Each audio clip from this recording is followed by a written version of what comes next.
좋아요, 구독. 자, 미국 전문가 채널 시청자 여러분 안녕하십니까? 자, 오늘은 Q&A 관련돼서 여러분들이 미국 생활하면서 가장 또 이렇게 당연히 있어서는 안 되는 일입니다.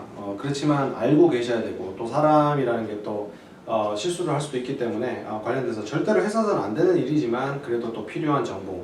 오늘은 주제가 음주운전과 관련되는 주제입니다.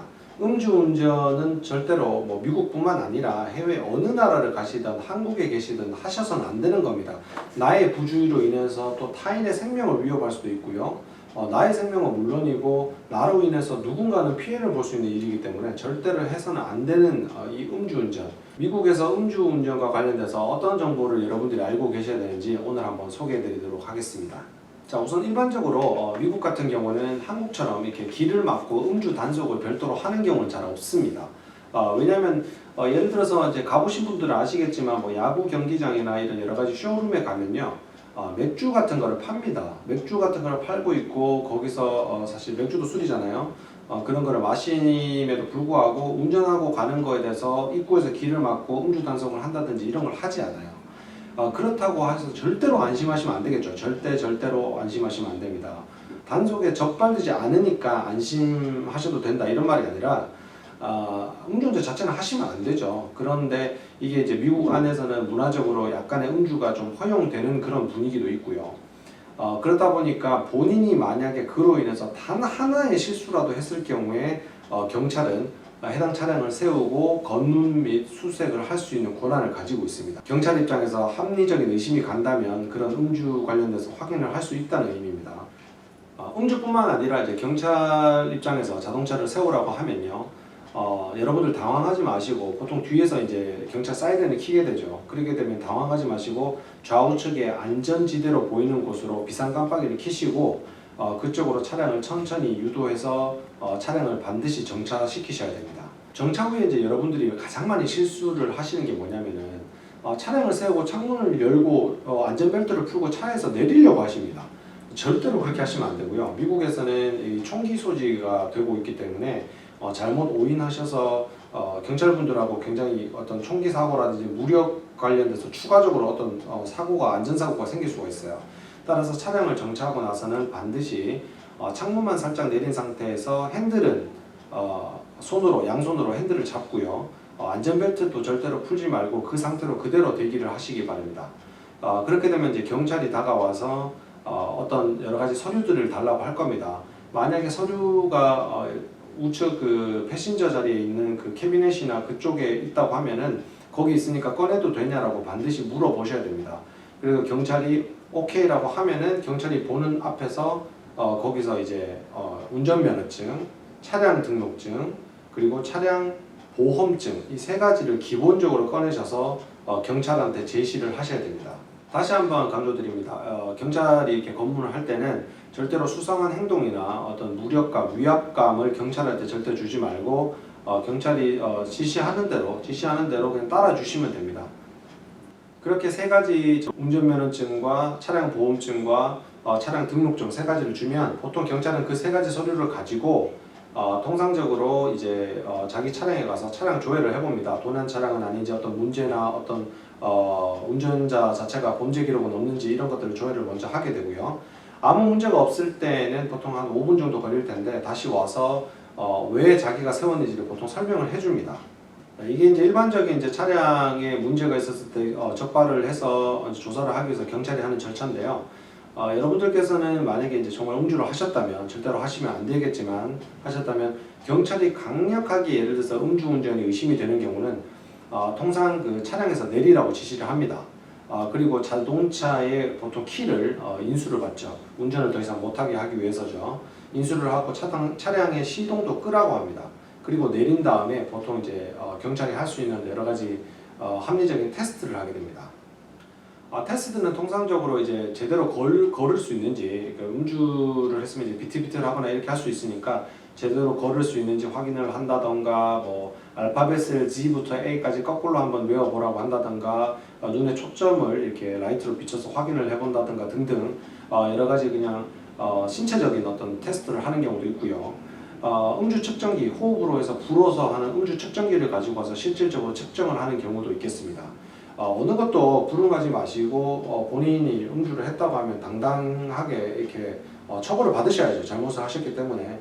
그렇기 때문에 반드시 수능을 하시고 괜히 경찰이 의심을 할 만한 어떤 폭력적이거나 위압을 가할 수 있는 그런 행동들은 하지 않으시기 바랍니다.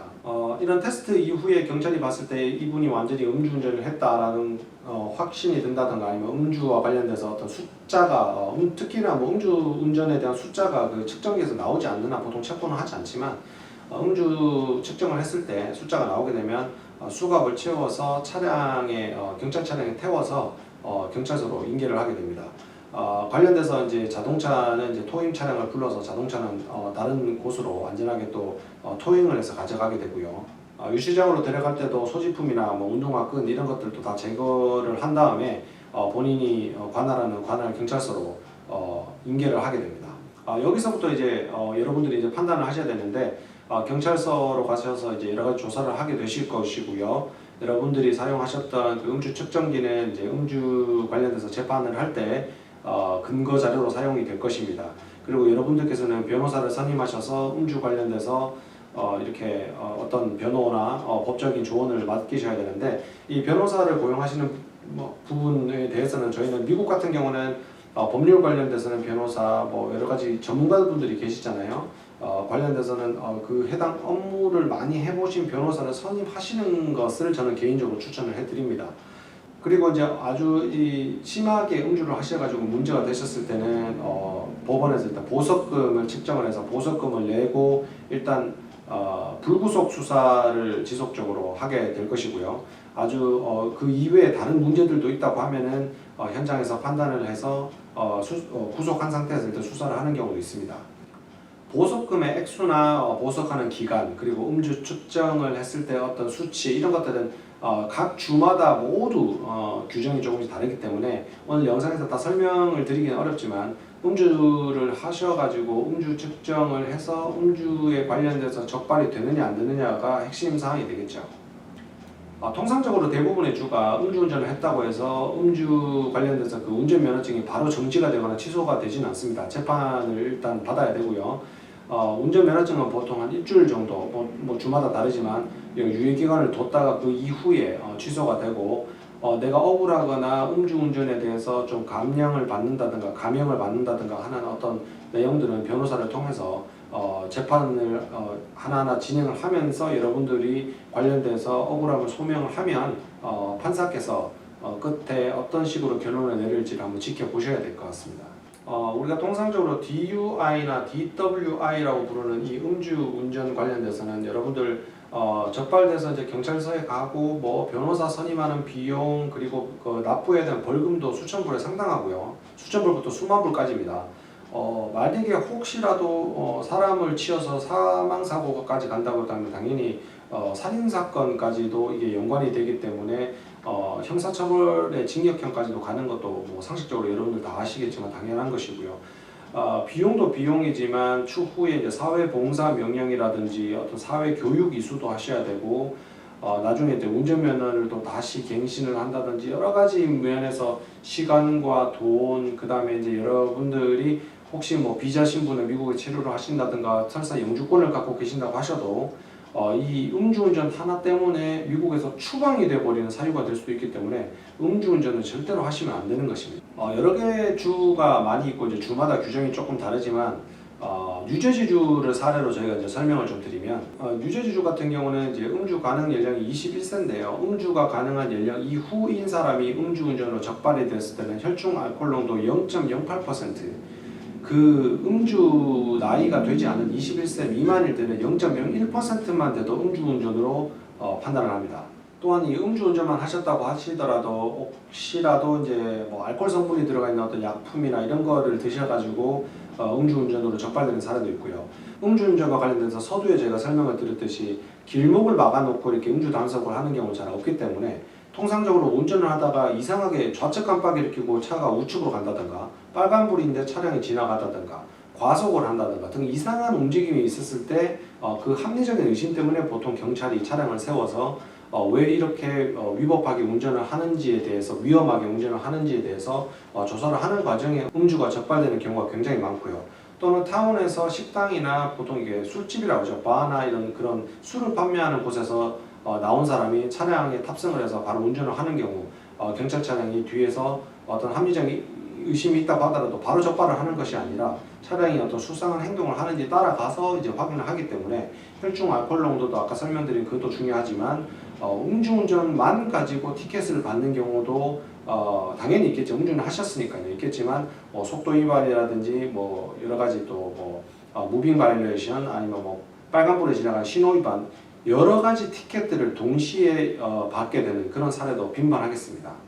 또한 이제 학교 주변 어린아이들이 다니는 학교 주변이나 이런 교육시설이 많은 위험 지역에서 음주운전을 하셔가지고 적발이 되는 경우에는 당연히 가중처벌이 되고요. 한국에서도 요즘 여러 가지 사회적인 이슈가 많지만 이 음주운전으로 인해서 미국에서 적발이 되면은 굉장한 불이익이 많습니다, 여러분. 그래서 어느 나라에 가시던 미국에 살고 계시던 한국에 계시던 상관없이 음주운전은 절대로 안 됩니다. 자, 오늘은 미국에서 음주운전을 했을 때 어떻게 여러분들이 경찰과 대치를 했을 때 여러분들이 경찰과 마주했을 때 어떻게 행동을 해야 되는지 간략하게 설명을 드렸고요. 음주운전 절대로 하시면 안 되실 것이고 당연히 여러분들 술을 마셨으면 대리운전 하시기 바랍니다. 대리운전이 정 안 되시면 차량을 어디 주차를 해두시고 안전한 곳에 주차를 해두시고 택시를 타고 귀가하시기 바랍니다.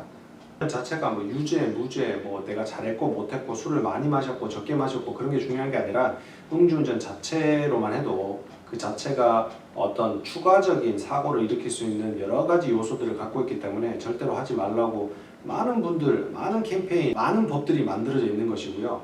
여러분들께서도 그 내용 잘 알고 계시기 때문에 당연히 음주운전 당연히 하지 않으시겠죠. 네. 요즘 날씨가 또 많이 더워지고 있습니다. 여러분들 건강 항상 챙기시고요. 음주운전 하지 마시고 오늘 하루도 행복하고 즐거운 하루 되시기 바랍니다. 미국 생활정보 관련되는 Q&A 지속적으로 저희가 정보를 쉽게 전달할 수 있도록 노력하겠고요. 앞으로도 이렇게 영상 많이 사랑해 주시고 좋아요와 구독도 많이 눌러주시고 알람 설정까지 해두시면 여러분들 많은 혜택, 많은 정보 같이 공유할 수 있겠습니다. 오늘 하루도 건강하시고 끝까지 시청해 주셔서 대단히 감사합니다. 좋아요, 구독 꼭 눌러주세요. 알았죠? 좋아요, 구독 꼭 눌러주세요. 알았죠?